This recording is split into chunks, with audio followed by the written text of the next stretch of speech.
Bom, nós estamos aqui com Paulo Betti, ator, autor, diretor, um vasto currículo e nos prestigiando com a sua presença aqui em Francisco Beltrão pela primeira vez, segundo você, né, Paulo? Mas para a gente começar a nossa entrevista, eu gostaria que você falasse um pouquinho para a gente sobre como você vê essa iniciativa da Itaipu em valorizar a cultura, trazendo seu espetáculo para 15 cidades paranaenses. Olha, eu fico muito feliz porque só assim se viabiliza uma excursão como essa, né? Uma estrada com 4 pessoas, mais eu, né? Tem equipe técnica, tem um cenário, tem música, tem figurino, tem iluminação e acho que assim que é possível fazer excursões, né? E o fato de estar em lugares onde eu nunca fui me agrada ainda mais. Então eu agradeço muito essa parceria, né, com a Itaipu. Fui conhecer lá as instalações da Itaipu Binacional, fiquei realmente impressionado, né, com a grandiosidade e tudo mais. Pelo que eu notei, se faz um trabalho bastante interessante também de compensação, né, pelos danos, né, coisa grande, muita água, muita represa, muito alagamento, muito isso, mas também eu notei plantio de árvore, notei que há um cuidado, né? Você plantou uma árvore, inclusive, lá, né? Uhum. Foi um momento muito emocionante, esse do plantio da árvore. Eu nunca tinha feito isso, né? Eu já plantei árvores, mas sem a solenidade de você botar uma plaquinha com o seu nome do lado da árvore, de você ver que do lado da sua árvore tem uma do José Wilker e do outro lado tem uma do Ziraldo. E foi muito assim, emocionante, eu fiquei bastante tocado.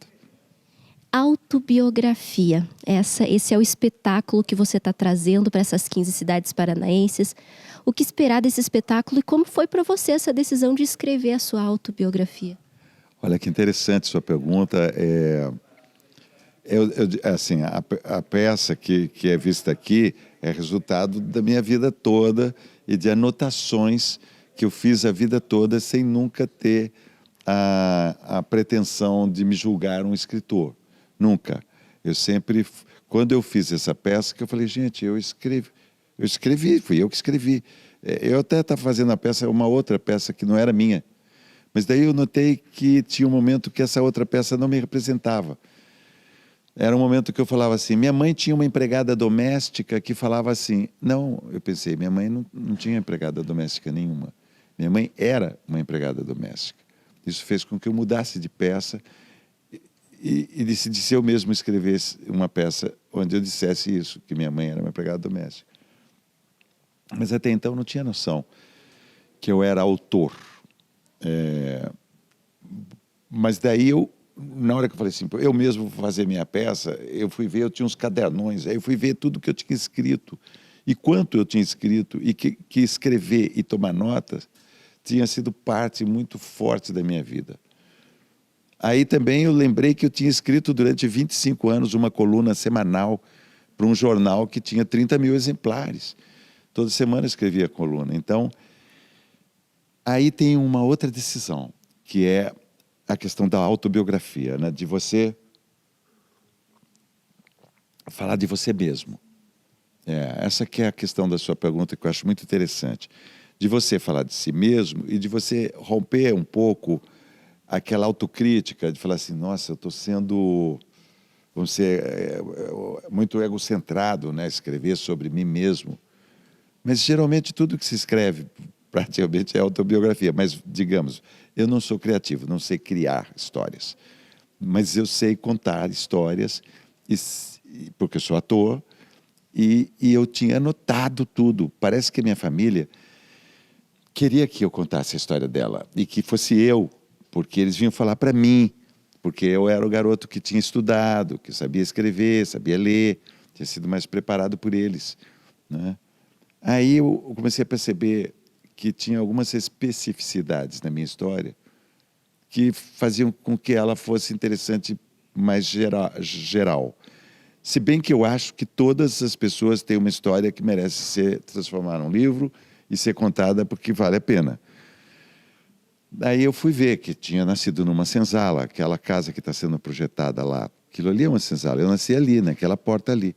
Depois tinha outras coisas que eu falei assim, não, isso merece virar uma peça. E estou há 10 anos fazendo essa peça na estrada. E hoje acho que foi acertada essa ideia, porque eu homenageio minha mãe, meu pai, meu avô e minha avó maternos. E meus irmãos. E falo da imigração italiana, porque eles eram imigrantes italianos. Falo da vida dos negros. Eu falo da roça, transição da roça para a cidade. Você revive momentos, relembra a sua história e é um pouco de exposição também, né? Porque você está abrindo a sua caixinha para todo mundo. Sim, mas é a exposição da minha infância e minha adolescência, digamos, até aqui. Se bem que nós, atores, atrizes, né, a gente tem a nossa vida bastante... porque nós representamos uma porção de personagens. E nós damos nosso corpo, nossa emoção, nossa voz, nossa transpiração para os personagens. Isso é uma forma de se expor violenta, né? Inclusive, Valmor Chagas, um grande autor, dizia que um personagem só existe para que não haja constrangimento para o ator. Ele dizia isso, porque no fundo nós somos todos os personagens que nós fazemos, né? Então, essa mistura toda é uma exposição permanente, né? Todo o tempo nós estamos nos revelando nos personagens que fazemos, que somos nós, porque é o nosso corpo. E essa autobiografia autorizada vai ter uma sequência se transformando depois em um livro. Já está se transformando em um livro. Já, porque era muito longo o que eu comecei com uma duração muito grande da peça, depois eu fui enxugando nos ensaios, nas leituras, daí chegou nesse formato que está hoje, de 1h20. Mas o livro é muito maior. Tudo que eu cortei está ali, porque aí a leitura, a pessoa se quiser pular páginas, pula, mas o livro é mais extenso do que a peça. Paulo, e para você, eu vi nas suas redes sociais, você está muito forte nas redes sociais, tem alimentado, está trazendo todos os detalhes dessa sua viagem pelas cidades do Paraná. E lá você fala sobre a importância do teatro, e a gente está aqui fazendo essa entrevista num teatro. Felizmente, Francisco Beltrão tem um belíssimo teatro. Você fala sobre a importância de ter isso nas cidades também, né? Sim, porque é um local apropriado para a gente fazer a nossa arte, o teatro. Às vezes na rua também é possível, numa praça, em qualquer lugar, mas aqui é a situação mais adequada, né? Do ponto de vista da acústica, já estou reparando que é boa, porque esse tipo de madeiramento que vai fazendo essas ondulações, ele favorece a acústica, né? Então, sempre que eu chego numa cidade, o primeiro lugar que eu vou é o teatro, porque a gente vem aqui para já trazer o cenário e decidir mais ou menos como que vai ser distribuído. E essa é a primeira impressão real da cidade, né? E eu já estou adorando a cidade porque tem esse teatro belíssimo. Vou contar para todo mundo o que eu encontrar pela frente. Paulo, falando da sua carreira, da sua trajetória, das telinhas, das telonas, agora você está tendo essa experiência de estar na estrada, tendo esse contato muito próximo. Isso também eu pude perceber lá nas suas redes sociais, esse seu contato com os fãs, com as pessoas que admiram o seu trabalho de pertinho. Como que está sendo para ti essa experiência? Olha, é uma satisfação enorme, um desafio, porque são 16 cidades, uma por noite, com às vezes, locomoções. Hoje, por exemplo, 4 horas de viagem. Então, eu tenho que, vamos dizer assim, ir dosando a energia, né? Mas é uma satisfação imensa, o carinho do público, né? A receptividade, as pessoas... A peça está muito testada, então o resultado é assim, as pessoas embarcam, gostam, se emocionam, riem muito, porque 50% é comédia e 25% é drama e 25% é poesia. Então, essa mais ou menos é a... Então, as pessoas riem muito, se divertem e lembram também de histórias, suas histórias. São estimuladas a pensar também na sua própria autobiografia, né? Se identificam. Da tua carreira, qual personagem que mais marcou para você assim fazer, interpretar, seja ele no teatro, no cinema ou na televisão? Olha, o que mais me marcou foi o Lamarca. Lamarca foi muito forte e acabou, vamos dizer, me influenciando muito, né? Você não passa incólume por um personagem real, receber, vamos dizer assim, aquela história de heroísmo e de compromisso com o povo e de radicalismo que o Lamarca teve, e faz com que você seja também, para sempre, um pouco o Lamarca. E eu tive que emagrecer 15 quilos para fazer o filme, em um mês, porque não tinha tempo para ficar muito tempo emagrecendo, não tinha condições de produção. Então, Lamarca eu acho que é o que mais me marcou. Tem personagens também como Timóteo, que ficaram muito populares. Teodoro Pereira, que eu fiz uma novela recente também, muito popular. Mas, enfim, é de morte, Mauá. Bom, tem muita personagem que eu fiz que me marcou a mim. Esse o Theo de Império foi também um personagem bem diferente, né, na sua carreira. Você enfrentou algum tipo de preconceito quando apresentou ele? E eu não digo nem por parte da homossexualidade, mas do próprio fato de ser um jornalista, entre aspas, fofoqueiro, que denegria a imagem das pessoas, né? Eu sempre respondo que não teve preconceito, mas aí eu lembro que teve. E às vezes de lugares improváveis, assim. Eu não vou dizer nomes, mas teve uma hora que teve um professor universitário que estava transtornado com o fato de eu estar fazendo o personagem daquela maneira. E foi bastante agressivo, assim, verbalizando, assim, um palmo da minha cara, uma coisa estranha, quer dizer, e uma pessoa famosíssima, né? Só para deixar a curiosidade no ar. Que delícia! Para a gente ir encaminhando já para o encerramento também, você teria condições de falar para a gente um trechinho, uma fala, uma frase que marcou a sua história, a sua trajetória, que é algo que te inspira, que te remete ao ator, ao Paulo Betti? Alguma referência? Acho que sim. Um personagem que eu fiz um filme sobre ele. Tinha um personagem da minha infância e da minha vida, é o preto velho, João de Camargo. É um líder carismático. Eu fiz um filme sobre ele chamado Cafundó.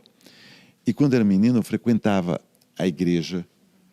É como se fosse a origem da Umbanda. Esse homem está na origem da Umbanda. Era um escravo que teve uma iluminação mística e construiu uma religião, com todos os componentes de uma religião. João de Camargo Barros, que a gente chamava de Nhô João, preto velho, Nhô João de Camargo. Na igreja dele estava escrito que você tem que prestar atenção nos de porte maior e nos pequeninos. Você tem que ter desde os pequeninos até os de porte maior. E ele estava se referindo às pessoas que são as mais humildes, as mais importantes. Então, acho que eu aprendi razoavelmente tentar fazer com que esse tratamento seja igual. Eu reconheço que é difícil, né? Porque, claro, tem uma pessoa importante, você quer agradá-la porque vai reverter para você alguma coisa. O ser humano é assim, né? Você trabalha com interesses. Mas eu tento enxergar o detalhe e o geral, né? Isso, para diretor de teatro, é bom. Então, me favoreceu muito como diretor. Para ator também é bom você saber prestar atenção nessas duas coisas e também nesse modo de tratar uma pessoa mais importante, uma pessoa mais humilde. Isso aí eu acho que estava escrito lá na igreja do Preto Velho, na parede, assim, e me marca muito. podemos esperar você de volta nas telinhas depois dessa autobiografia autorizada? Olha, tem 2 trabalhos já sendo encaminhados. Um deles é um filme que acabei de fazer agora na Itália. Chama-se Loucos Amores Líquidos. Muito bacana, um elenco extraordinário e uma história muito boa, Brasil e Itália. E fora isso, eu fiz uma participação também no filme, na Turma da Mônica, que deve passar em breve também.